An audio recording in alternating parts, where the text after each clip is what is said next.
تيقول المثل الله يرحم من زار وخفف. انا جيت للاندلس نجلس 8 ايام باش نطيب لكم شي شهيوات ناضيين. غير هو المغاربه منين فتحوا الاندلس ما جلسوش 8 ايام، جلسوا 800 عام.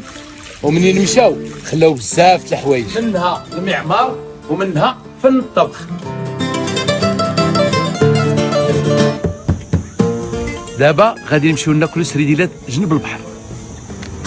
سرديل سرديل البلاد، سردين البلاد هذا، ولكن ماشي بحال هذاك اللي عندنا في المغرب. السرديل د المغرب مشحم على هذا شويه. انا بدش ماشي مشكل.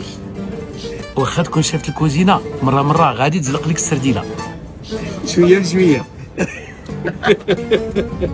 قبل ما يتشوى السرديل خصو يبقى في الثلج باش منين نبغيو نزلقوه في القصبه ما يزلقش.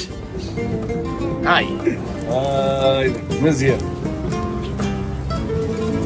اللي جا للاندلس وما كلاش هاد السرديل ما كلا والو. هاد طريقه الشوا معروفه من عهد الفينيقيين، والموريسكيين كانوا تيشويو السرديل بنفس الطريقه. هما تيزلقوا السرديل في القصب، حنا فوق الشوايه. اشنا هو الفرق بين طياب الشوايه في المغرب وطياب القصبه في الاندلس؟ السردين الشوايه المغرب كيهبط الزيت في العافيه، وداك الزيت كيعمل دخان كيرجع للسردين نيت. السردين هنا الاندلس كتعمل شويه القصبه هنا، الزيت ما كيهودش في العافيه مباشره، كيهود تحت، داك الدخان ما كيرجعش.